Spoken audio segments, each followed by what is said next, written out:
Assalamualaikum warahmatullahi wabarakatuh. Alhamdulillahi rabbil alamin. Wal aqibatu lil muttaqin. Wala udwana illa 'alal zalimin. Asyhadu an la ilaha illallah wahdahu la syarika lah. Al-malikul haqqul mubin. Wa asyhadu anna Muhammadan abduhu wa rasuluhu as-sadiqul amin sallallahu alaihi wa ala ali baiti tayyibin wa azwajihi tahirati ummahatil mu'minin wa ashabil qadatil ghurril mayamin wat tabi'ina lahum bi ihsanin ila yaumiddin, amma ba'd. Wattaqullaha ya muslimun فإنه قد فاز المتقون يا أيها الذين آمنوا اتقوا الله حق تقاته ولا تموتن إلا وأنتم مسلمون.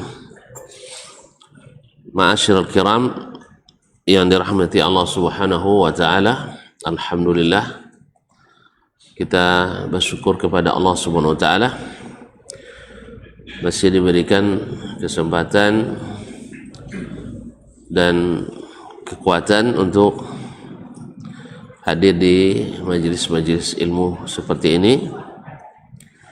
Mudah-mudahan meningkatkan iman dan ketakwaan, menambah catatan amal kebaikan.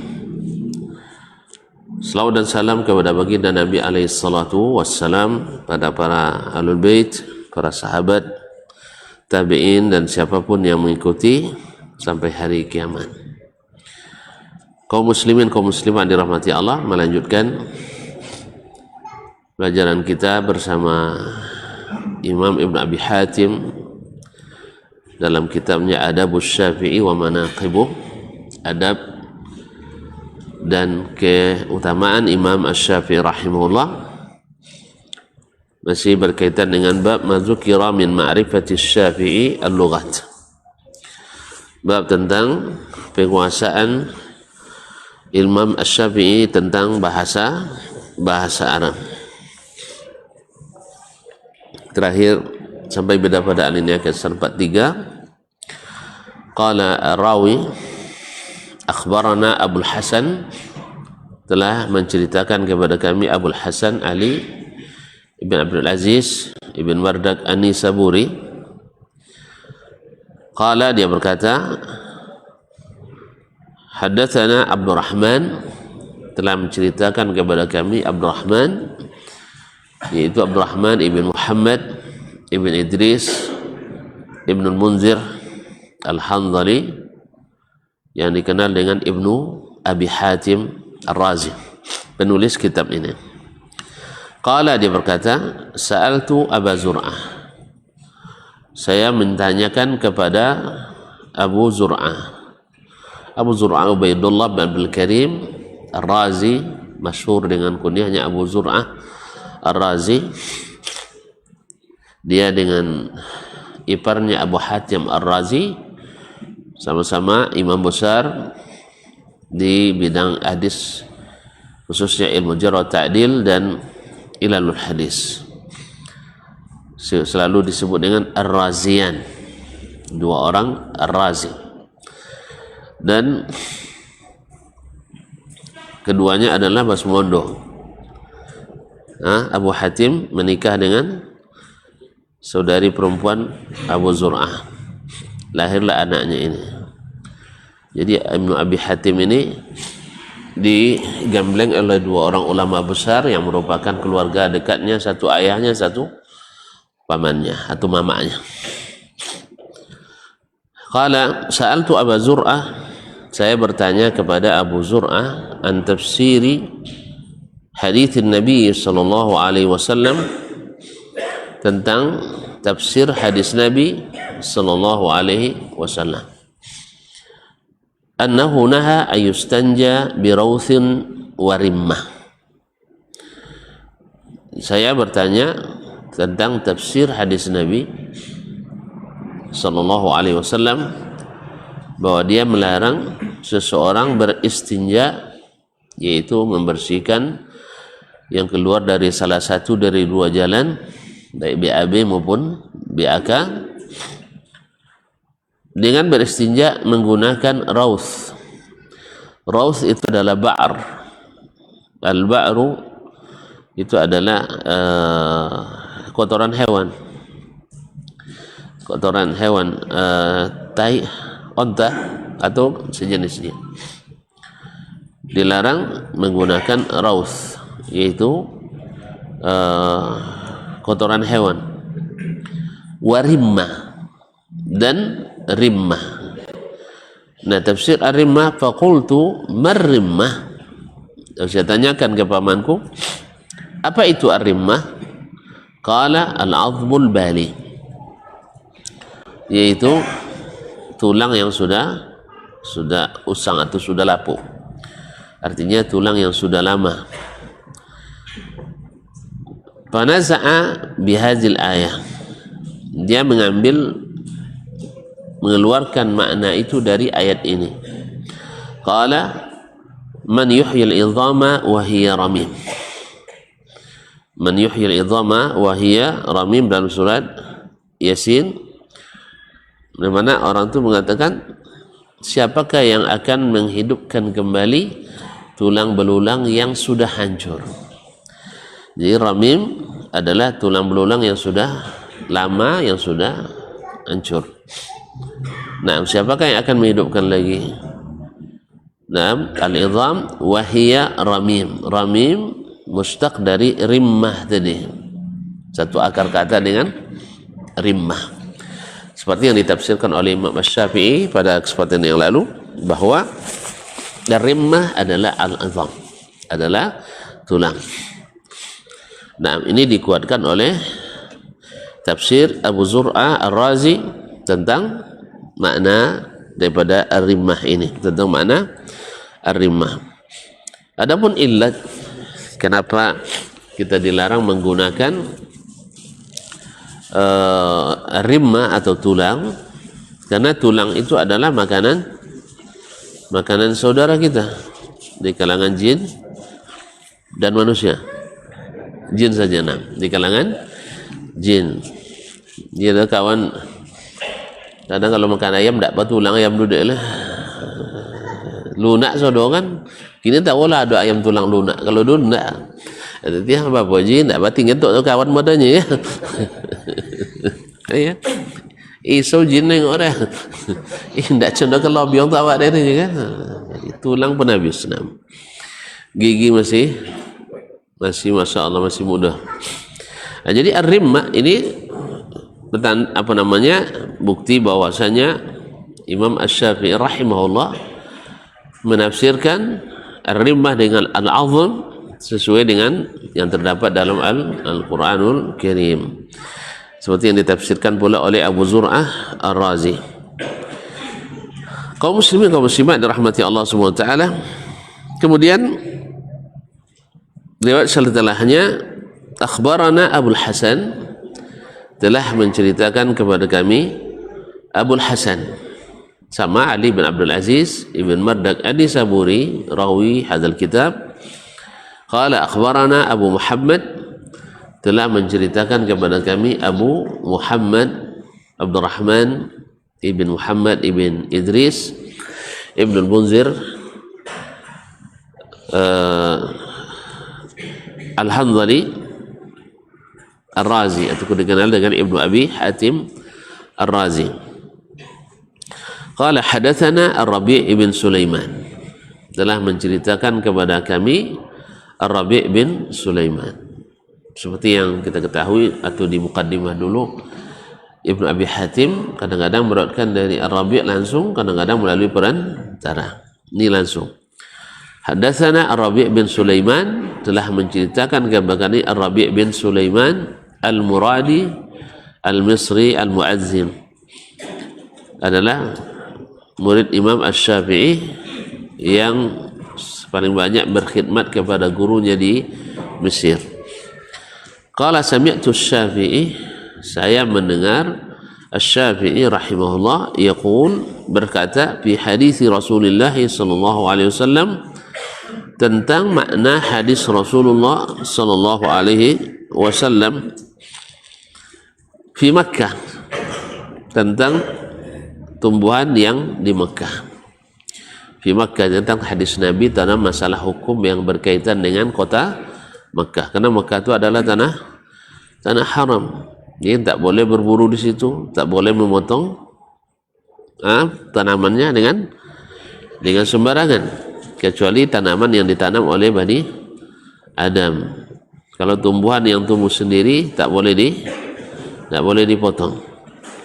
Nah, kalau kita nanam sendiri, nanam sayur, apa nak potongnya? Jadi tanaman yang tumbuh sendiri tak boleh dipotong. La yukhtala khalaha.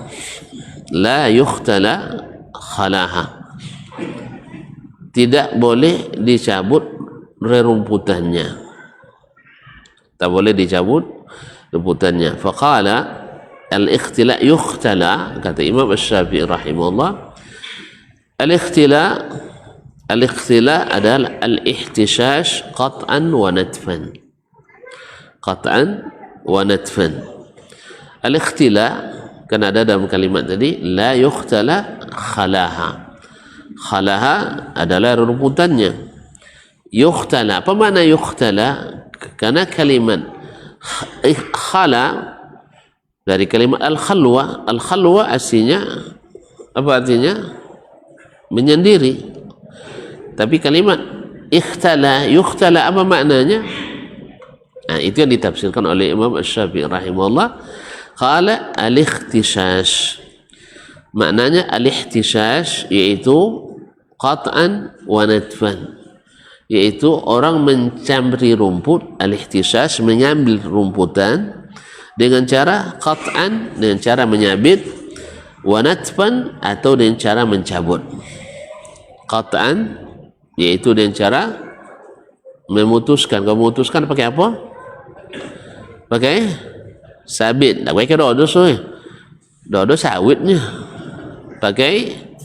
Pakai sabit, atau dengan cara natfan, itu dengan cara mencabut. Natf dari kalimat natful ibt, yaitu mencabut bulu ketiak. Kalau bulu ketiak disebut dengan al-natfu. Kalau kumis, al-qassu, dipotong. Miqas, gunting, alat memotong. Kalau banyak istilahnya Pak.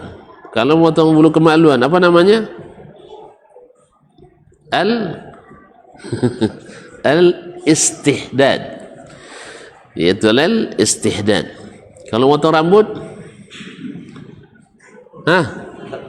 al-halq, ya. Al-halq. Kalau itu mencukur. Kalau memotong sebagian, memendekkan, at-taqsir. Jadi bahasa Arab banyak cerita Bang. Jadi bahasa Arab itu banyak. Jadi kalau mencabut rumput namanya al-ikhtila.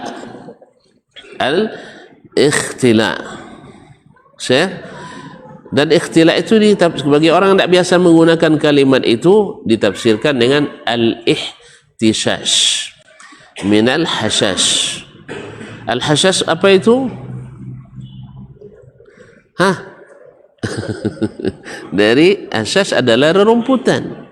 Kan ada hadis seorang wanita disiksa atau masuk neraka karena menahan seekor kucing. Dia menahan atau mengurung seekor kucing. La hiya at'amadhu, dia tidak kasih makan, wala tarakathu ta'kulu min hashashil ardi, dan tidak pula dia biarkan dia makan dari rerumputan yang tumbuh. Jadi hashash adalah rerumputan. Al-ihtishash mencari rumput. Kalimat ihtishash kadang dipakai kalimat al-ikhtila. Al-ikhtila bisa dengan cara dicabut atau dengan cara memotong. Awak dulu lepas nan ciumpuinya, lepas nan ciumpui tu kabau. Bagaimana caranya dulu? Kalau rumput bontor bisa dicabut. Kalau rumput PKI tak tentu dia nak cari. Ada rumput PKI, ada rumput gajah. Apa nak tahu ya? Kasihan lah. Itu mana tahu. Tak pernah cari rumput dia. Ada rumput PKI, ada rumput gajah, ada rumput apa lah? Rumput bontor, ada rumput kajuit. Siap ni rumput tu bang. Tak, rumput siap ni tak masuk rumput tu bang. Jadi ada yang bisa dicabut dan ada yang bisa disabit. Itu namanya dalam bahasa Arab al-ihtishash. Nah, mencabut namanya an-natfu. Sedangkan memotong al-qat'u.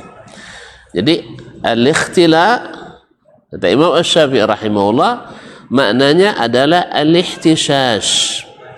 Yaitu mengambil rumput yang tumbuh di tanah dengan cara apa? Qat'an wa natfan.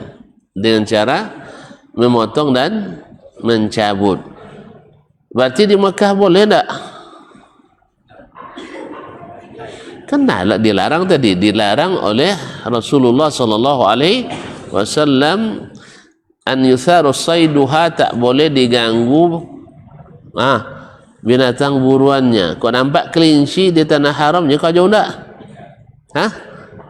Jaga jauh.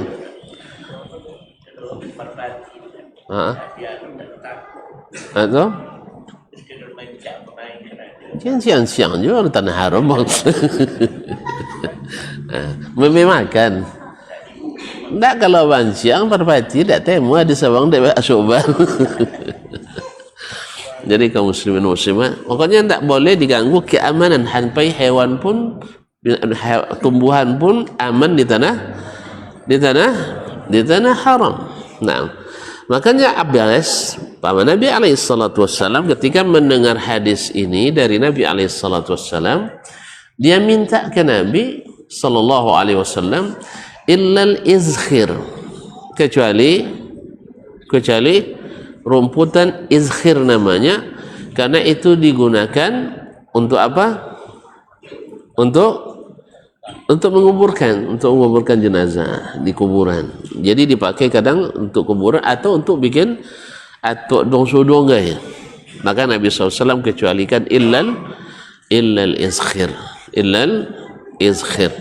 Nah, sedangkan selainnya kalau hanya untuk lain tak. Tuh cara nak makan kabau, nak makan tak ada kabau situ ya. Ada kabaunya? Tak.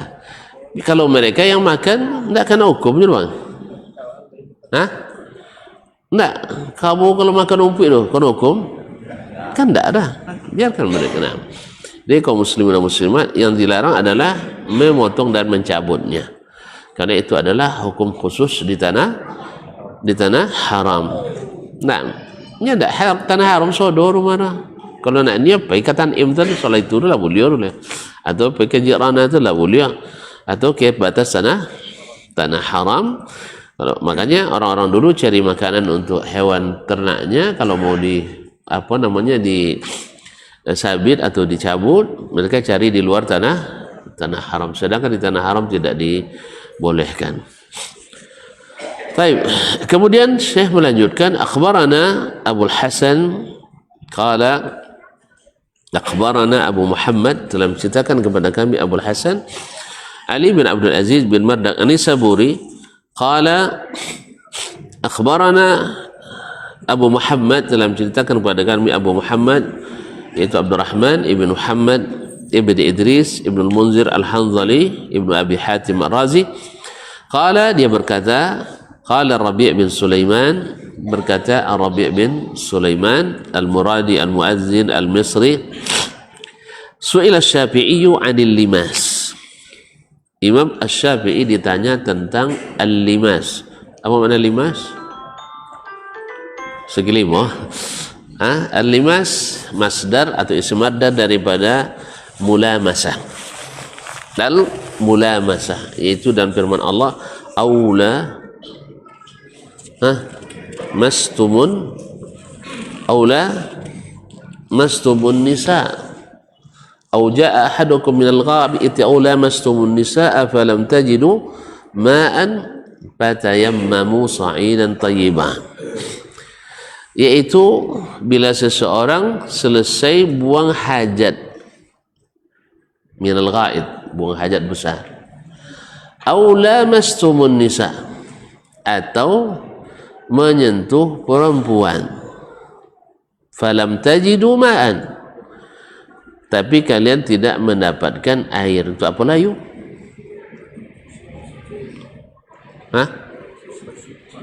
Tapi menyentuh perempuan tadi bang, batal je wudu, sah kan ya? Batal wudu. Nah, lam tajidu ma'an, tapi tidak ada air untuk berwudu atau mandi. Wudu atau mandi? Terjadi khilaf ya. Nah, tidak ada air untuk berwudu atau untuk mandi. Fatayammamu sa'idan thayyibah, maka boleh bertayamum dengan tanah yang bersih, tanah yang baik. Kaum muslimin yang dirahmati Allah Subhanahu wa taala. Nah, kalimat aw lamassumun nisa, apa maknanya? Kalau Imam Asy-Syafi'i rahimahullah memaknai kalimat itu dengan makna al-lamsu bil yad, yaitu menyentuh dengan tangan. Menyentuh dengan tangan. Apa maknanya? Bila seseorang laki-laki menyentuh wanita dengan tangannya, menyentuh seorang wanita dengan tangannya yang tidak halal dia sentuh. Apa maksud tidak halal? Bukan mahram. Artinya yang halal dia nikahi, yang halal dia nikahi, lalu disentuhnya, baik setelah nikah apalagi sebelum. Iya tak? Kalau setelah nikah boleh sentuhnya kan? Sebelum sebelum nikah lelaki malah lelaki lainnya. Dia batang malam basuh wan gadi jual bujang. Jadi nang gadi di depan duduk, bujang di belakang. Dia tianda. Apapun cara di jalan nampak tu basuh tagu dia. Kan ya? Kau nak wangi, jenis tapi jalan buat. Bawa mohon dah dalam rumah. Pahamnya tak? Kalau walau wangi dia tahu, buat Honda dalam rumah. Pahamnya? Itu macam apa kalian tak kena cila ke dalam dulu. Tapi jalan tu nampak dan badosor rendah nagur. Kena ya? Dah langsung motor balik dia. Kalau boleh melamben. Sangkole kan istilahnya contoh dulu kan nampak uang awak agak sogan awak kan kini tak duli contoh dia dah.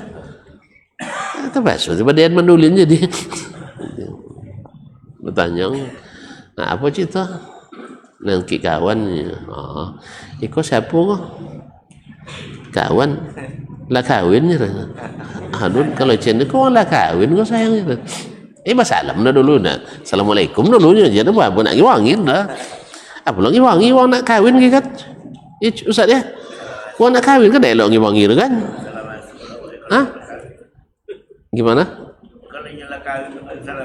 Itu tiba assalamualaikum dulu. Jadi enggak. Kalau enggak assalamualaikum kan wangi nomor. Assalamualaikum.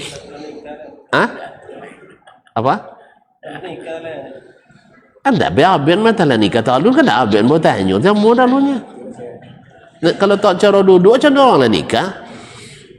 Kalau ada abangnya duduk jangan ngadi. Inya depan abang belakang.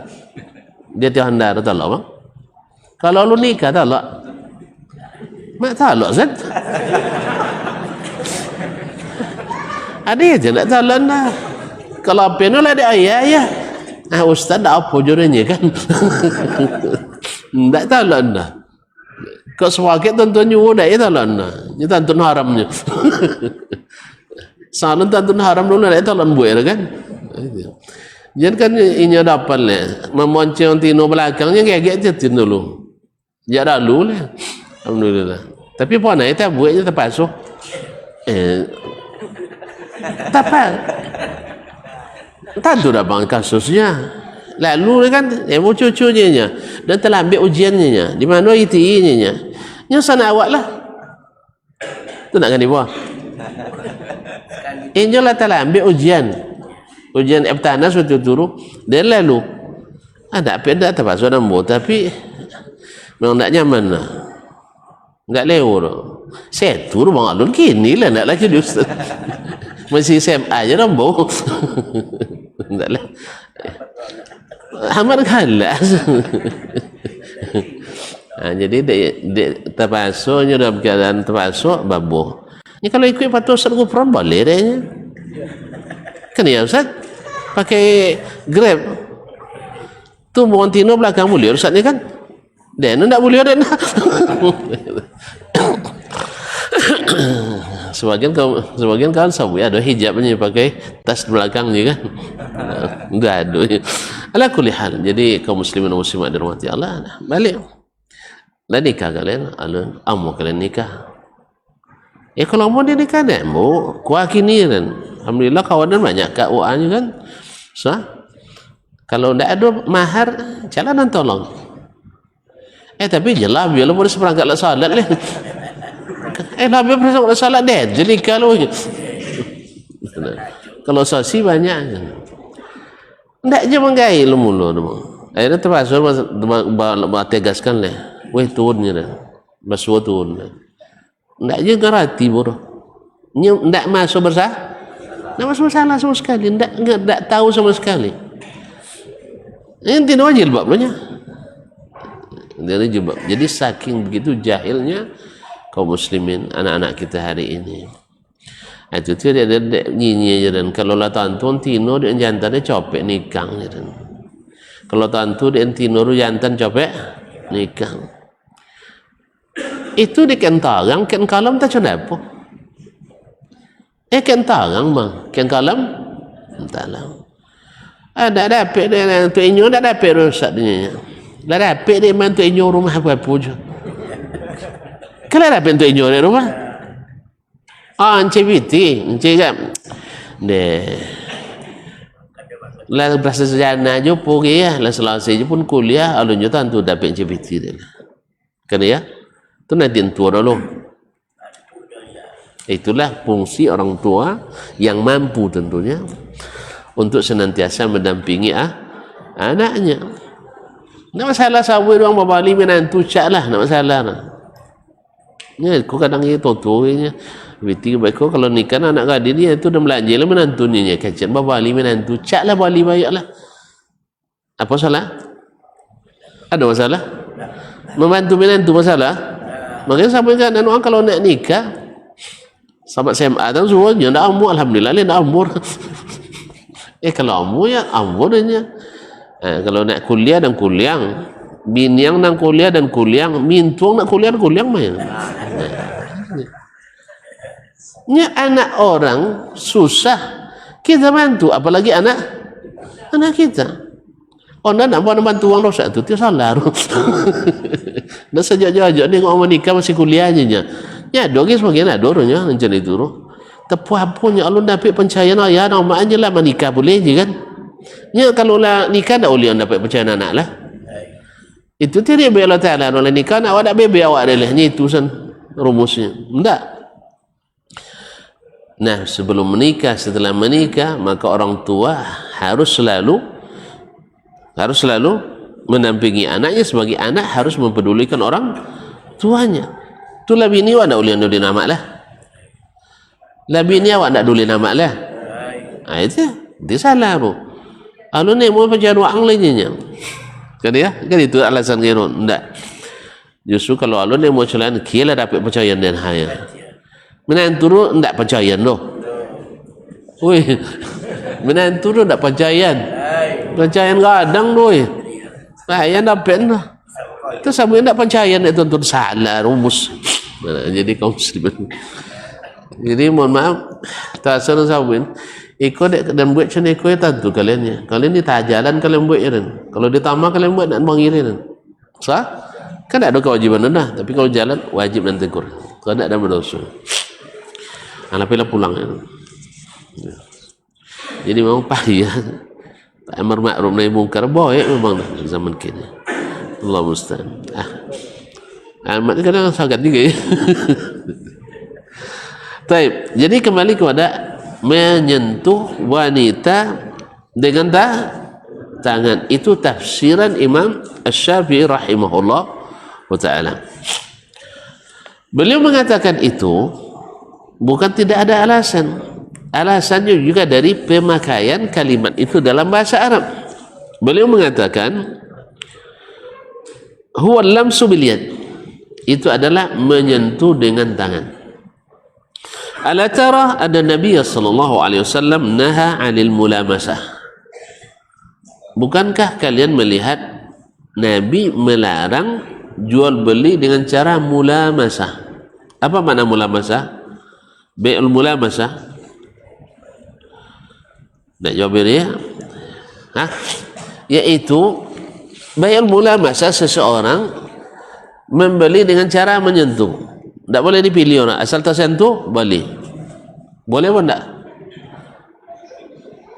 Ini tak pernah tengok bang. Misalnya nak beli anggur atau nak beli durian kan, jangan pegangnya. Kalau pegang, boleh. Ada itu. Ada jadi kajang lah pembeli kan. Acalah nak beli ceknya. Tapi jangan pegangnya. Kalau pegang tak jadi apa? Tak jadi balik. Karena kajang cik. Adalah tak boleh tengok, tak boleh pegang kan. Dulu ada di masa jahiliyah. Orang asal pegang. Nah, digunakan bukan al-lamsu tapi kalimat al-mulamasa. Padahal bukan saling sentuh tapi menyentuh aja al-lams. Maka Imam Syafi'i menafsirkan al-mulamasun nisa dengan menyentuh dengan tangan punya dasar bahasa yang kuat. Nah, walaupun pendapat beliau wallahu alam dalam masalah ini menurut ulama lain yang menurut Dasman ya, menurut ulama lain marjuh, bukan dari sisi bahasa tapi bukan dari sisi bahasa tapi dari sisi dalil hujjah, bahwa hujjah yang mengatakan aula mastumun nisa maknanya bukan hanya sekedar menyentuh dengan tangan, dengan makna al-jumhur mengatakan bahwa sekedar menyentuh saja bukan tidak boleh, tidak membatalkan wudu. Tadi kita tidak membatalkan wudu. Masa nyentuh bini tak boleh bang? Dah ada bang, menyentuh bini tak boleh lain. Kita bayang kisah tadi je baru ya. Dan yang sabut tadi, inya mogang tadi duduk belakang inyo itu ndak kawan dah. Tapi ndak kawan uang lah kawin. Kalau lah bisanya itu lah kawin kan sabut dah. Lupa menggaji juga. Inya dia tiada berdua. Nanti no di depan dan belakang. Jelas banyaklah tren kini pan. Ya, anak muda nanti no di depan dan belakang bujang. Awak belok sangko kadang kecil bini kan. Kok maju bini bohong dah. Asan doa ada hubungan popo kene. Atau kok pandeknya gay bini mambo. Kau asan tak nahu sekene hubungan lah. Tapi itulah. Kadang-kadang hilang biasa tadi. Nampak dia di tontonan misalnya seperti itu dibuat pula. Ngaji tidak. Allah musta'an. Nah, jadi kaum muslimin dan muslimat dirahmati Allah SWT. Jadi sahabat dan ceneko ga, dan mulia ceneko ga bukan kawan, tapi uanglah kawin. Nah, apakah membatalkan sekedar menyentuh saja? Menurut Imam Syafi'i membatalkan menyentuh wanita yang bukan mahramnya. Jelas? Apa makna mahram? Tidak boleh nikahi. Jadi baik sebelum menikah ataupun setelah menikah. Setelah menikah apa nama? Bini. Tak suami nama bini nama apa aja. Setelah menikah namanya bini. Amainya mintua. Adiknya ipar kan dan sebagainya. Jadi kaum muslimin dan muslimat dirahmati Allah Taala, nah, tidak boleh disentuh. Asal menyentuh maka dia batal wudu. Berdasarkan kalimat tadi bahwa aula mastumun nisa, atau kalian menyentuh wanita, ya, dimaknai secara bahasa dengan mana al-lamsu bil yad, menyentuh dengan tangan. Makna lain apa?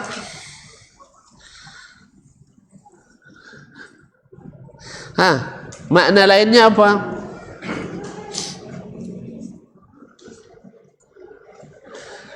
La masa yulamisu, itu kalimat musyarakah. Kalau musyarakah apa maknanya? Apa makna syarikah? Bekerja sama. Kalau lo kerja sama jawab dua, banyak di bawah umur sudah 4 menit. Gua sudah azan. Pikir dulu, banyak masih usia dini 40. Nah, azan, waktu kita azan dulu nah.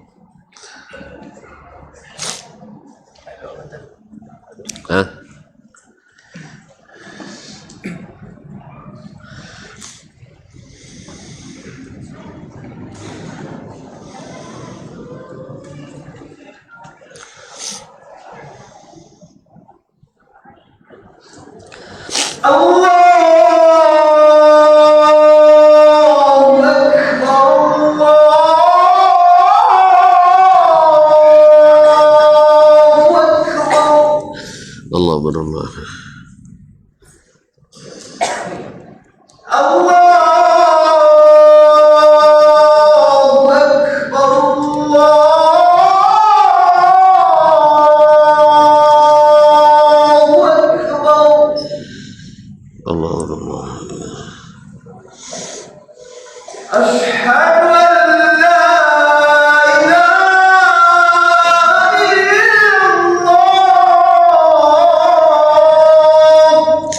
أشهد أن لا إله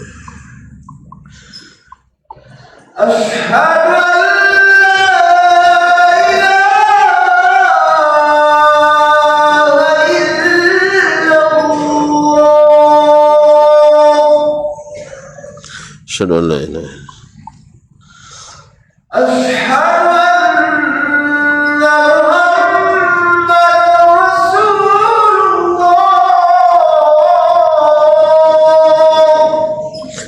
أشهد أن محمد رسول الله أشهد أن محمد رسول الله أشهد أن حي على الصلاة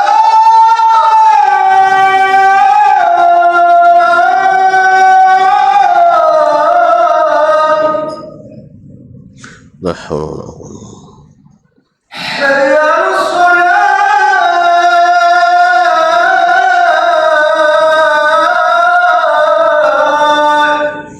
لا حول ولا قوة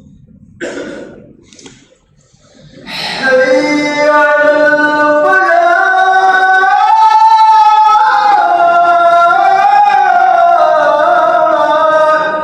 لا حول ولا قوة حي على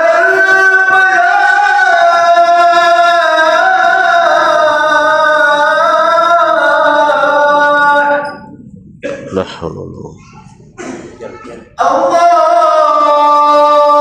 أكبر الله أكبر الله أكبر لا إله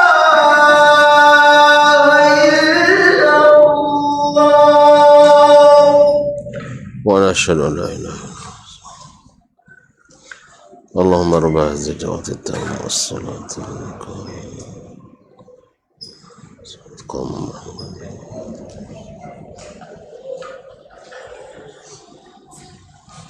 Masyur kiram birahmati Allah. Jadi makna kedua adalah al-mulamasah, yaitu musyarakah, artinya saling menyentuh. Kalau saling menyentuh maknanya adalah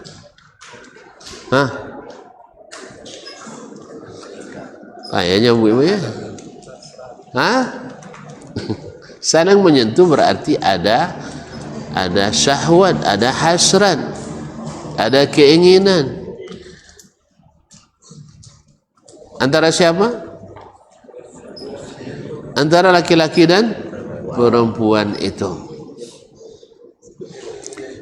Oleh sebab itu, kalau diartikan lamasa dengan makna yang ditafsirkan oleh Imam Asy-Syafi'i rahimahullah, maka seorang menyentuh perempuan dengan tangannya tidak batal wudunya.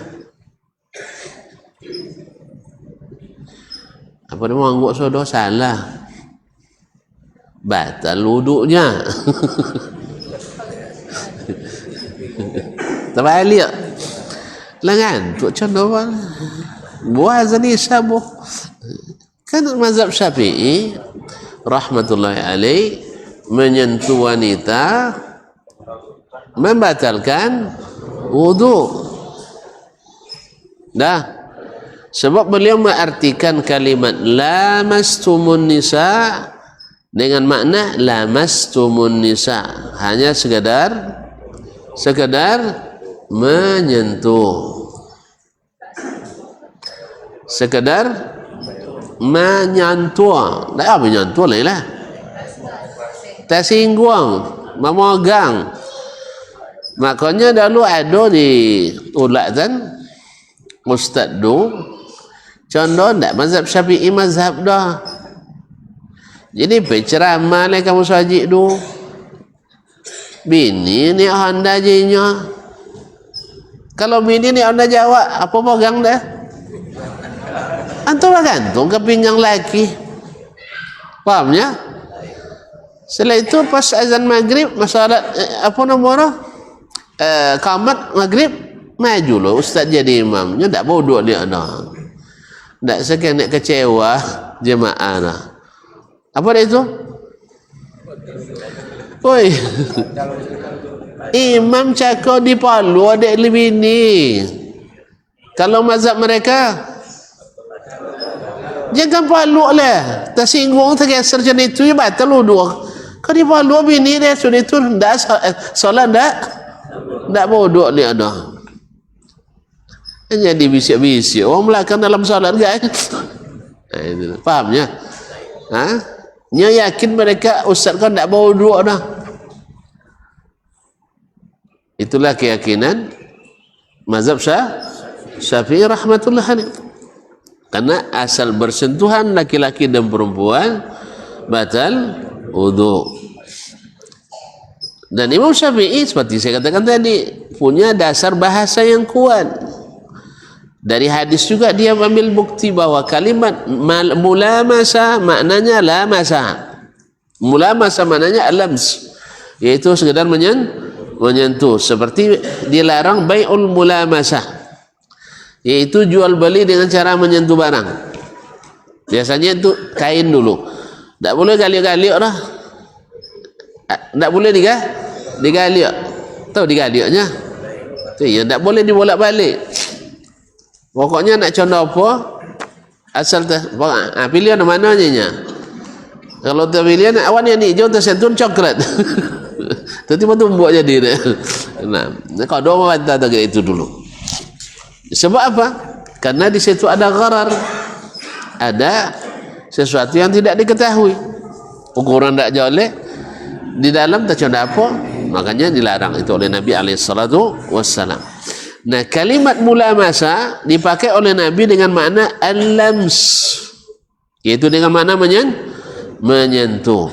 Oleh sebab itu Imam Syafi'i menafsirkan ayat aula mastumun nisa, atau kalian menyentuh perempuan, falam tajidu ma'an, lalu tidak ada air, maka fatayammamu, boleh bertayammum. Jelas ya?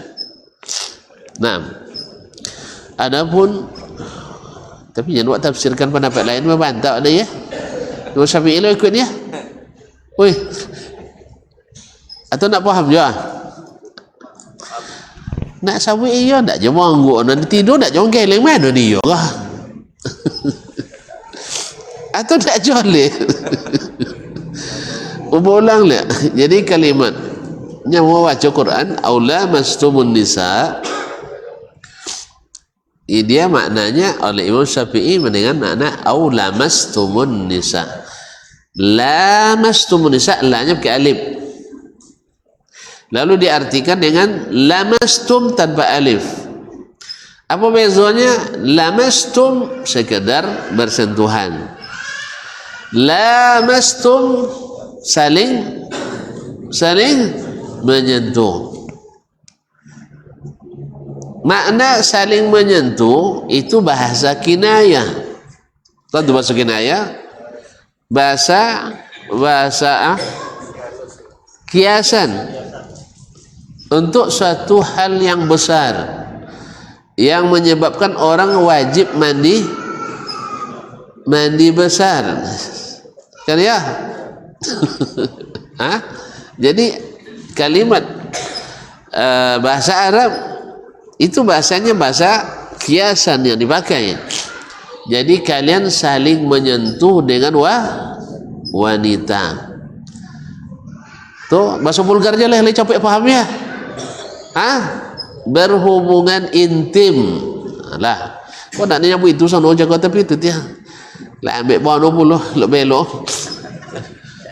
Lah.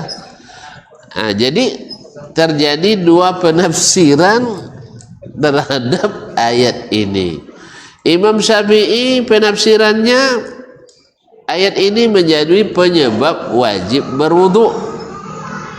Sedangkan jumhur mengatakan ayat ini penyebab wajib mandi. Kalau wajib mandi batal wudu doh. Otomatis. Tapi kalau batal wudu wajib mandi? Enggak. Jadi mana ringan mana baik? Jadi tafsiran Imam Syafi'i ringan. Asal bersentuhan mesti berwudu. Sah? Tapi para jumhur mengatakan ayat ini bukan tentang wudu, tapi tentang mandi. Alasan Imam Syafi'i kan ya kita menunjukkan ahlian Imam Syafi'i dalam bahasa. Beliau membuktikannya dengan bahasa Arab juga yang digunakan oleh Nabi dalam hadis, bahwa kalimat mulamasa yang diartikan secara umum maknanya adalah al-jima'. Kata bahasa Allah tu tang ni melambik saudara. Kalimat al-mulamasa yang diartikan secara umum oleh orang Arab adalah bermakna jima', bersetubuh, berhubungan badan. Tapi ternyata digunakan oleh sebagian dengan makna bersentuhan saja. Dah, dia copek sudah. Itu ya. Gak lama dah bertanya lah Datuk sudah itu ya. Nah. Bahasa tu sabut lele jawab dia lah. Dia nak ada jibaji empat nah. Jadi kaum muslimin dan muslimat. Jadi walhasil kalau memakai tafsir Imam Asy-Syafi'i, ayat ini tentang membatalkan wudu. Jelas? Sedangkan menurut jumhur ayat ini tentang mewajibkan mandi. Oleh sebab itu para ulama mengatakan, maksud saya ulama al-jamaahir khususnya mazhab Imam Ahmad dan Malik rahimahullah, bahwasanya tidak membatalkan wudu sekedar bersentuhan. Tetapi kalau sudah saling menyentuh, itu akan membatalkan, bahkan sampai pada mewajibkan mandi. Wallahu alam. Dari sisi makna asli perkata bahasa, Imam Syafi'i cukup kuat. Tapi dari sisi makna siyak dan sibak secara ilmu balaghah, seperti kata Syekh Ibnu Taimiyah rahimahullah, pendapat jumhur lebih kuat. Apa sebab? Allah Subhanahu wa taala menyebutkan sebelumnya, auja'a ahadum minkum minal ghaid. Sudah itu bau aw lamassumun nisa. Seseorang dari kalian habis buang hajat. Buang hajat hadas besar, hadas kecil. Mak lalu pojo ya. Buang hajat, buang ayu gadang. Hadas kene atau hadas gadang? Hah? Nya gadang nu mah? Hah? Hadas kecil, hadas besar. Tapi gadang nu, yo gadang nu. Hadas kecil. Sah? Nah, kemudian setelah aulamastumun nisa, kemudian kalian menyentuh perempuan. Ini hadas kecil atau besar?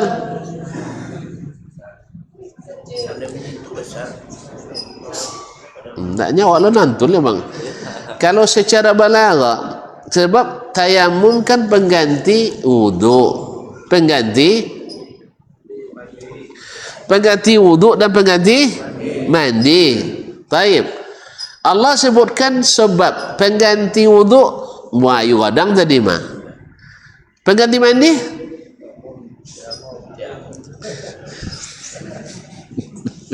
Yang menyebabkan mandi. Hah? Ulang lah. Kan sabun tayamum disyariatkan untuk mengganti wudu dan mengganti mandi. Taib. Di ayat itu di awal disebutkan sebab wajib apa? Mandilahnya bang, buang ayu gadang, masa wajib mandi? Wajib wudu. Ini kan ujung mereka kan, kalau kalian tidak dapat air, maka bertayamum. Tayamum guna ganti mandi cia, ganti wudu. Penyebab wudu lah sabun dah. Berarti yang tiga apa lah? Dia ambil apa tulis man? Coba. Woi, ulang lihat. Tayamum, nyesano tidak masuk dalam apa dia. Nah, tayamum disyariatkan untuk mengganti wudu cia, mengganti mandi cia. Nah, kini ayat tentang tayamum tentang wudu. Tidak tayamum. Kan di ujungnya kalau kalian tidak dapat air, kalian boleh bertayamum. Berarti ayat apa? Ayat tayamum. Kalau sempat ayat tentang wudu tadi, iya tiang. Tentu yang membatalkan wudu sabun deh. Ini ayat tentang tayamum. Kayak auja'a ahadum minkum minal ghaid. Seseorang dari kalian habis buang hajat besar. Aw lamassumun nisa, atau menyentuh perempuan. Falam tajidu ma'an, kalian tak temukan air. Hah? Fatayamum, ayat apa kah? Tayamum dia wudu. Tayamum. Ayat tayamum berarti sebab wudu buang air besar, gantinya tayamum. Nah, sebab mandi apalah? Sebab mandi, megang bini, berhubungan badan. Paham ya? Berarti supaya kedua sebab tayamum tersebut dalam sebab tadi, maka tafsir aula mastumun nisa dengan aula mastumun nisa ditafsirkan dengan berhubungan. Kalau lamun tak contoh berhubungan pada lebih tepat daripada ditafsirkan dengan hanya sekedar menyentuh. Karena kita bicara tentang tayamum. Pahamnya? Sebab kalau sabit sekedar menyentuh mereka, berarti apa namanya, mandi tidak bisa diganti dengan tayamum. Pahamnya? Jadi Allah nak jelaskan kata bahawa sebab tayamum tu ada dua. Satu pengganti wuduk, dua pengganti mandi. Nah, ja'akum minal ghaid, seseorang datang dari lepas buang hajat besar. Ini penyebab wuduk. Berarti yang tinggal lagi adalah penyebab mandi. Apa penyebab mandi? Pogang mantino lah wajib mandi. Enggak, kalau lah pogang lawak deh.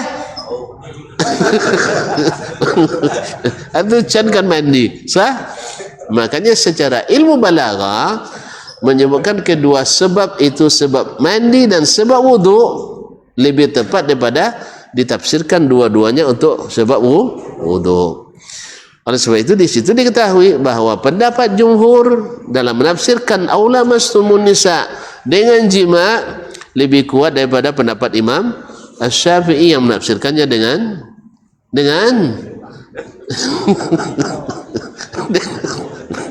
dengan sekadar menyentuh yang mewajibkan mewajibkan wudu. Ulang lihat sekali lagi. Ayat ini Allah menyebutkan di dalamnya tentang hukum tayamum. Maka dimulai dengan menyebut sebab hadas kecil, yaitu buang hajat besar. Sah? Nah, oleh sebab itu secara balaghah akan lebih tepat yang dimaksud oleh Allah di situ adalah hadas besar, karena hadas besar juga sebab boleh tayamum. Sebab kalau tidak itu disebutkan, nanti bisa dipahami orang bahwa tayamum itu hanya hadas kecil. Ternyata tidak. Hadas besar juga bisa diganti dengan tayamum. Maka oleh sebab itu penafsiran aula mastumun nisa dengan jima seperti yang ditafsirkan oleh jumhurul ulama itu lebih kuat daripada menafsirkannya dengan sekedar menyentuh atau memegang. Allah bang ya. Ponek kan dia ya. Tapi tak apa Imam Syafi'i sampai 10 kali diulang dah bah. Awak tak sampai dah. Jadi kaum muslimin dan muslimat, ditambah lagi dengan hadis-hadis yang banyak dari Nabi sallallahu alaihi wasallam bahwa beliau mencium istrinya setelah berwudu, lalu pergi salat tanpa mengulang wudu. Jadi imam lah. Jadi kalau jemaah tadilah sampai hadis tadi kayaknya tak buang ke ustaz tadilah. Tapi barangkali wallahu alam hadis tadi belum sampai ke para jemaah sehingga babi baca itu cinta ustaz orang sudah itu. Dulunya tadi pagu dia bininya.